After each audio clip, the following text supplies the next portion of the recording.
So as I'm starting to shape this concept of what is this of moved, I started to realize that people need to start living at above 20% on all areas of their life. And the three areas that I found was generating more business, which is the digital side, entrepreneurially. How do we actually generate leads and then you turn them into sales? How do we do that? Well, that's the digital growth method. The Move Entrepreneur Evolved Podcast. Get on it. All right, so I made it to episode number 10. And these are the markers that I think you always prepare for, but you think that they're small numbers, but they're really big numbers in my mind. I was sharing the story the other day. I was telling some people how when we hit 100 subscribers, as you look at a lot of podcasts that have, 30,000 subscribers and, 100,000, 1.2 million subscribers in the podcast, I think that it's quite exciting to be able to share that 100 has victory. And there's probably more people that are out there that hit 100 and then they don't go to 200 for whatever reasons. Maybe it's systems, maybe it's fears of moving forward, maybe it's not the right people in place. So I've been through every single one of those, and I thought that I would take a step back in the 10th episode and maybe share a little bit about what I've learned from each one of these different people, and maybe talk a little bit about how Moved is creating a movement in its own and what it's all about.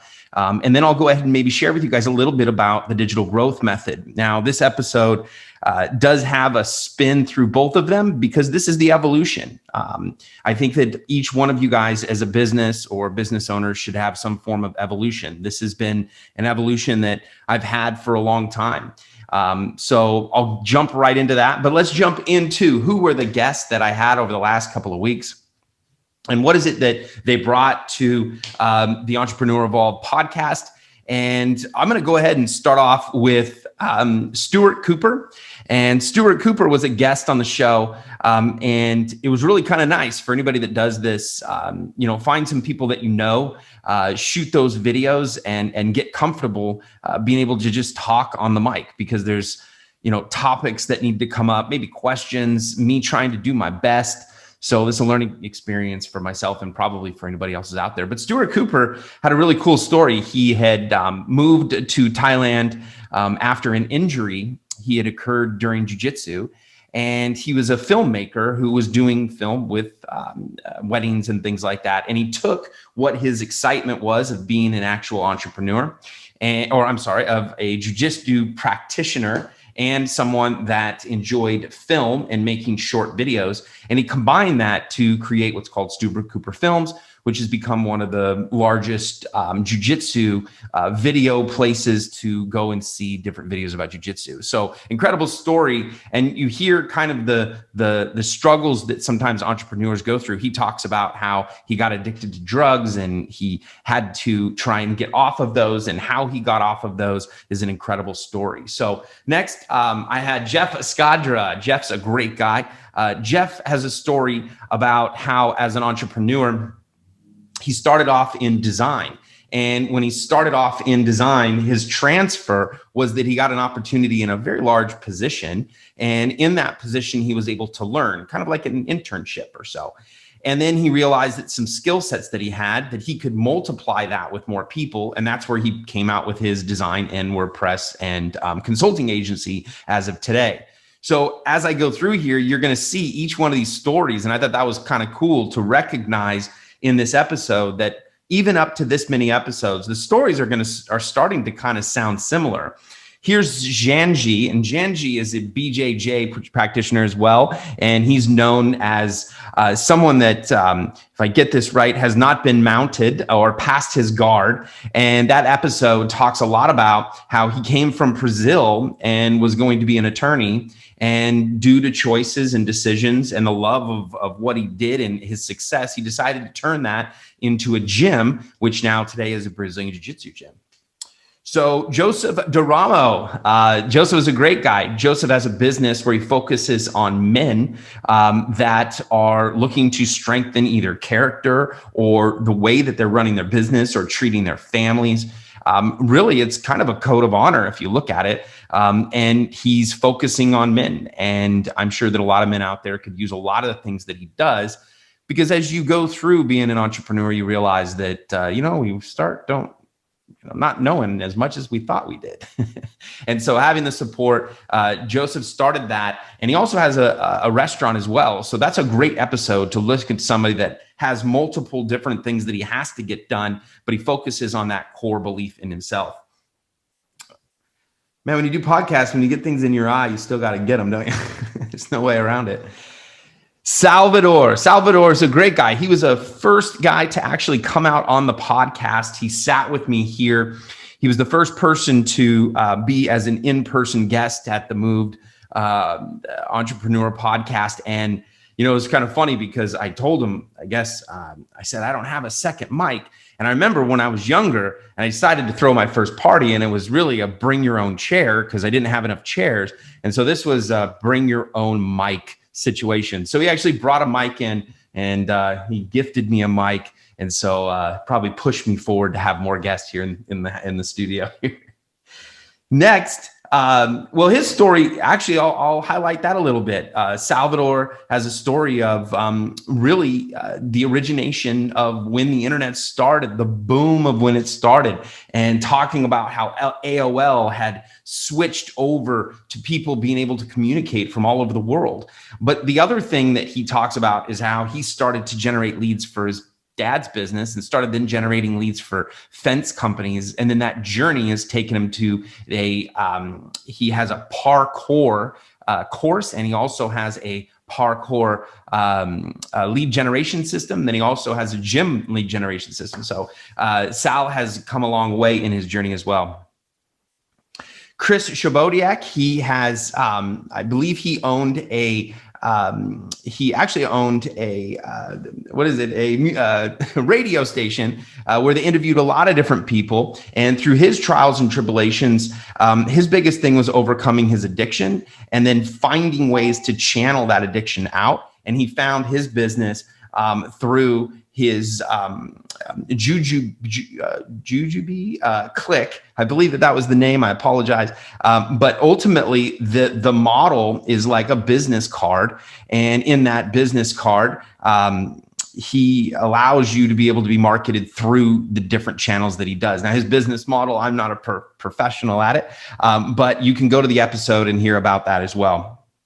And the last one that we just did was Andrew Napier. Now, Andrew is quite an inspiration for anybody that's right now getting hit. And as I'm doing this, it is April 6th. And over the last few weeks during that time, Andrew had suffered a stroke. And, he tells his story like it's not that big of a deal. And I think that some people would say that he should make it more of a big deal, but I think that he shouldn't. And in a way, I think that he should live in bliss, and he should look at the things that are going to be moving forward in his life, and healing his body is going to be the next thing that he's going to have to do. But the thing that was wild was that he wanted to be on the podcast regardless how he was feeling. And I was just proud of him as a human being. He inspired me to just go do things, even when things just don't look right. And he has an agency of inspiring people to be happy. And he believes that happiness is through helping people in their business. So you can check out that episode and learn more about Andrew Napier, but I'm just shocked in that whole scenario. I mean, he's on there, and, at the end of it, he's like, I couldn't feel part of my face.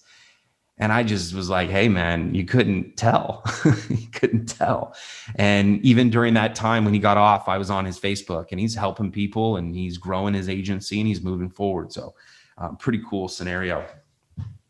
So I thought today in the 10th episode, I thought I'd share with you guys just a story and a story about how I got started on this internet kick, and how did I end up in India, and how did I end up in the Philippines, and how did I end up in Thailand? And, there's so many things in my personal story that I thought I'd share with you guys on the 10th episode that maybe you guys can take as maybe lessons for yourself, or maybe just be able to utilize some of the things that I've learned and apply them fairly quickly. So I'll go ahead and start off. The internet was really interesting to me in the very beginning because I didn't really want to have to be stuck somewhere my entire life. And one of the goals was to be an outside salesman. And when you're outside salesman, you get out, you get to see people, but you're making money, you're making commissions. And so I was always intrigued in being able to make my own, hunt my own food and then, eat my own kill. And as long as I went out there and I hunted and I became a better hunter, then I got to eat well. And so that kind of traveled through my life when I was younger, trying to find whatever that may be, hunting, scrapping, scraping, whatever that was. And the first thing I ever did was actually had a clothing line at a young age with two friends of mine. We called it Stunt Activewear. And it was snowboarding and surf and things, and kind of just saw the first rounds of branding back in the day. And as I moved through that, I started recognizing that retail was pretty exciting. And as I had generated kind of this energy of wanting to sell things, I think that just flowed through the different things that I did as I've done in my life, I guess. And as I traveled through learning how to sell, I started recognizing that the internet was going to be something that allowed us to communicate from anywhere around the world. And if you can do that, then you can sell them something. And so that really started my journey selling online. To this day, I still have big, huge Oakley cabinets that hold sunglasses. And my journey started selling online, and I had 7 e-commerce stores. We drove that to over $100 and something thousand a month.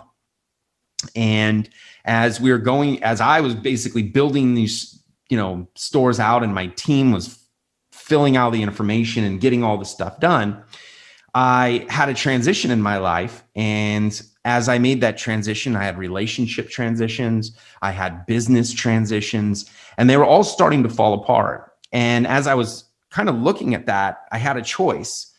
And my choice was I could either go and get, I own a business at the time. I have thousands and thousands of dollars of inventory. I've got all this stuff. And it was either to go and kind of try and make it on my own, or get a job position, which would have been in New York, which would have paid very well. But I just at one moment said, I don't know if I want to be stuck out there. And then I didn't know if I wanted to work with the clientele that was there. And I didn't think that happiness was at the end of that road. I just didn't see it. I was like, I don't see where that leads me to be happy. And one of the things that I recognized was that as people got older, they had a few things that they looked at in their life. And one was, did I love people? That was probably one of the strongest ones. But the second one is, did I take chances and did I go see the world? Did I go see what this rock has to offer? And whatever that may be for you, maybe you can relate to going somewhere in a different state, or maybe, wherever you're at, you might go to a small country next to you or something like that. But mine was really to kind of just veer off, and maybe that's fight or flight. But ironically, maybe I was fighting to flight or flighting to fight.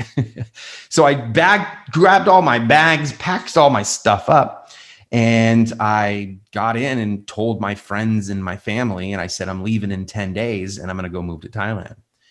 And I moved to Thailand and I studied the art of Muay Thai, and I met a gentleman named Tobias, and he was a practitioner of meditation, and he was a monk, and he was an incredible person. He was a person that, while I was there, and you're always licking your wounds of things that have happened anytime that you decide to flight.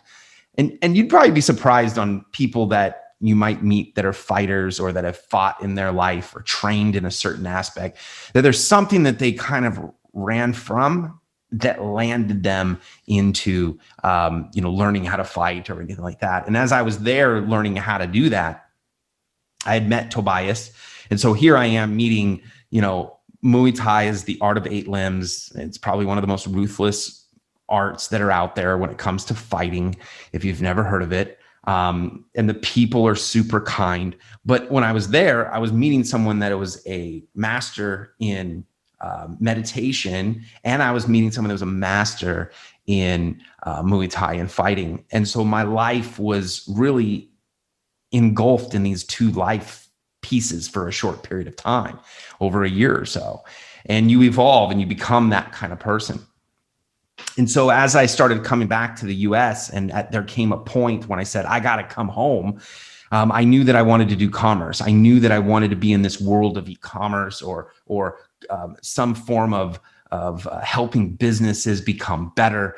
There was just that struggle of figuring that out. And as I was going through that process, I knew that staying away from the country wasn't going to help me at the time. And so I just wanted to come back. And so when I came back, I had manifested that I would start really pushing things as I moved my way through back to San Diego. And I grew up inland in California. And so I manifested to end up in Del Mar, Solana Beach, San Diego. And as I did that, I started to recognize that I'm going to need support. And wanting to go back into business, I started recognizing that there was many people that were a lot like me, that were always on the move, that had skill sets, but they just couldn't touch, the right people. They couldn't get out and see the right people. And so I decided that my journey wasn't done, and I needed to learn how to lead a team, and I needed to learn how to bring labor from anywhere in the world, so that I could have the right person doing the job instead of, just the person that's down the street from me. And so I decided to pack up my bags. Here I go again. And I grabbed everything that I put everything in storage, I guess, but I grabbed my bag again and I decided to fly out to India.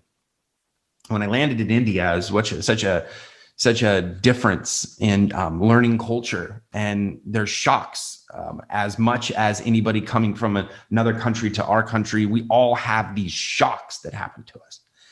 And India gives you a shock. And I don't think anybody would attest to that. India is an incredible country. It has its own way of doing things. There's beauty all over the place, but there's also shock factor and things that I didn't really understand, and not so much on the level of having common sense, but just the depth of things.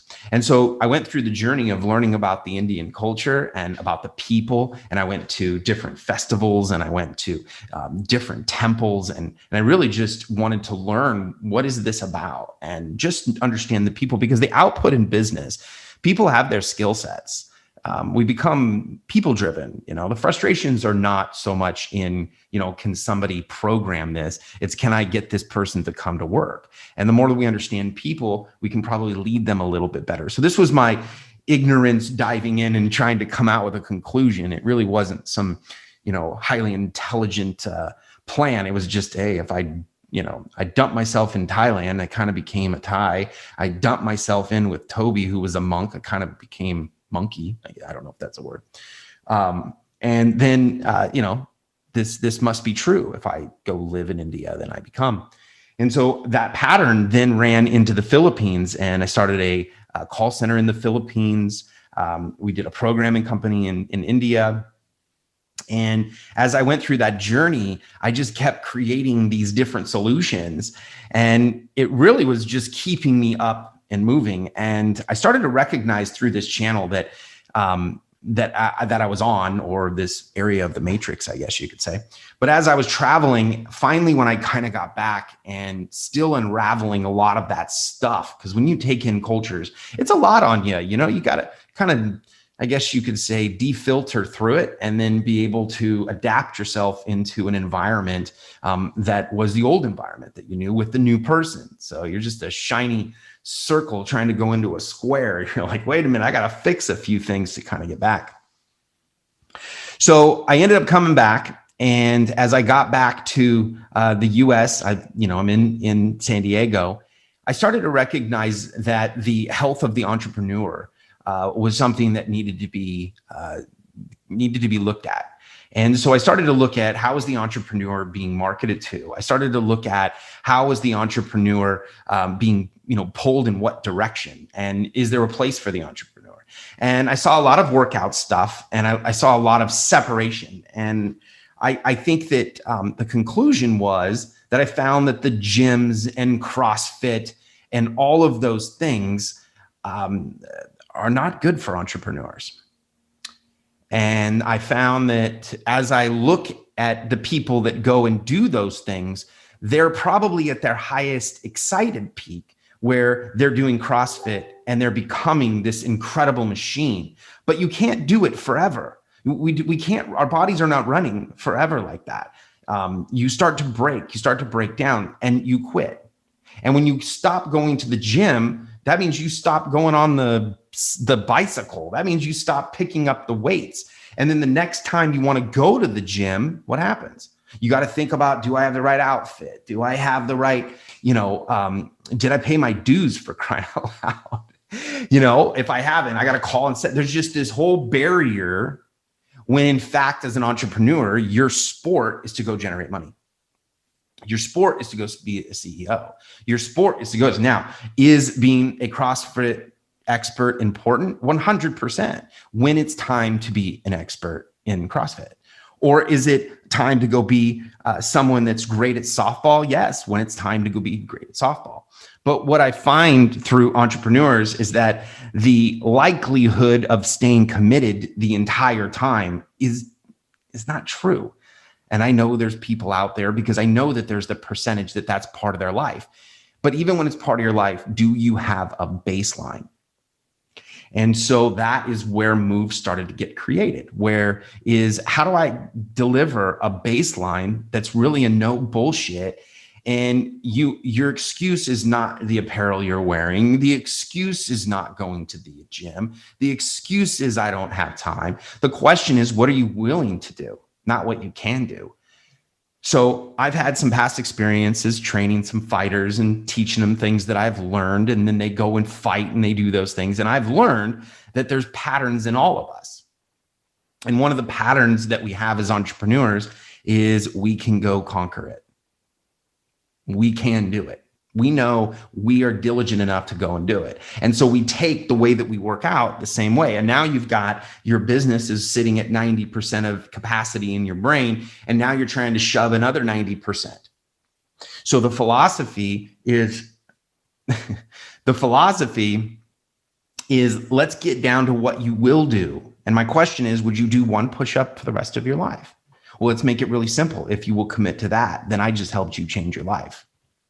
Let's start talking about the longevity. Let's start talking about how sports figures get treated. You're an entrepreneur. Are you being treated that way? Do you have what it is to support you and what you need to be the greatest that you are? Do you have the people around you? Do you have the support? And that's where I learned a lot of the getting the support was all around the world. And so outsourcing became a very big thing for me because I needed to be able to cut my time, but I also wanted to stay in shape. So as I'm starting to shape this concept of what is this of MOVD, I started to realize that people need to start living at above 20% on all areas of their life. And the three areas that I found was generating more business, which is the digital side, entrepreneurially. How do we actually generate leads and then you turn them into sales? How do we do that? Well, that's the digital growth method. So I developed a digital growth method of you actually creating leads and then being able to go and sell those and expand your network and give you an actual boost that when you're done, you actually have a foundation and something to work off of. It's a 3-phase system and you go through it, decluttering yourself, first phase. Second phase, we build out the battle cry and all of the assets that you need. And then in the third phase, we actually deploy. So now, as this evolution has been going on and I've been putting these pieces together, my past experiences then started coming together. I said, wait a minute here. What if we could actually be in shape? We actually meditate so we can come back to center. And then we have an actual solution to generate leads. Well, I think that this is a solution that I need to continue on. Because as we go through this, I keep learning from people that people just want to have a strong baseline. I keep hearing from people, they keep falling off. And what I think is that it's too difficult. I probably need people mad about that statement. But the reality is it is too difficult. We're asking people to do things that should be done daily. And you're trying to say, go and be this person within the next X amount of days. Sure, you can go ring the bell. You can go ring it, but did it actually change your life at all? Did it actually change the way that you're going to feel in 6 years? So my question to myself was, what would I do every single day? And I looked at my actual business and I said, okay, if I make sure that I'm strong at the level of density muscle, because that's really what I'm looking for. I'm just looking for the ability to be helped, like feel like I can go do something. Because once you have a base, a simple base, going to CrossFit is fun. If you don't have a base, going to CrossFit sucks. If you have a good base and you want to go do jiu-jitsu, or you want to go do gymnastics, or you want to go do softball, or you want to go play baseball, whatever it is that you do, if you're in dance, whatever it is, it just has to have strength as the base. And so the base of the MOVD program, the MOVD 30 program, has to do with just having a strong base. And then drinking water. Are we drinking water? Do we drink water on a daily basis? What does that do for us? And then the last one is making sure that you have something and a solution that allows you to actually generate leads, decrease the stress, utilizing outsourced staff, and then being able to have a plan to generate leads so you're not as stressed, so you have more volume. And so through this, I created the digital growth method, which is the MOVD digital growth method. And so this journey of going from starting in sales and then working my way through, kind of like, reading your own story. What is that story? What is the story? And your story, I think, like my story, comes to a place where I want to build something. And as an entrepreneur, I think that you're the same way. You want something to be built. And I learned, even through these 9 different people in the podcast, each person has this story. And I think that as MOVD Entrepreneur evolved and this podcast evolves and it keeps growing to meet better people, for the people that follow the podcast, and if you haven't liked and subscribed, you better do that. But ultimately, if you watch this podcast, I think we're going to find patterns that people are actually quite the same. And as we see people being the same and they have a story that's the same, you start to realize that you got to go through the shit. And some people have to go through more crap and go through more whatever. But as long as you keep going and you keep looking for the right light to look at, and then maybe it's not, you got to go find another one, but you keep going, then your vision and your goal or your journey or whatever that is going to come true. And when it does, you'll be able to tell your story. So hopefully today was a story you got to learn a little bit about who I am. I'll probably tell more stories as I talk and have these discussions with different entrepreneurs. But thank you very much for watching the episodes up till now. And hopefully maybe I can make you a fan fairly quickly by bringing you great value, exciting guests, and maybe exciting topics, and maybe even just stories that you can relate to so that you can just keep going. And then also supply you the resources that you need to succeed. So with that, this is episode number 10. And I'm excited that I dropped this today. Telling these stories is always interesting when you talk about yourself. Maybe everybody should do it on video 1 or 2 times. You learn a little bit about yourself. Thank you very much, and I'll see you guys soon. If you like this episode, make sure you smash the like button and subscribe to the YouTube channel. Just like Nike is to athletes, MOVD is to entrepreneurs.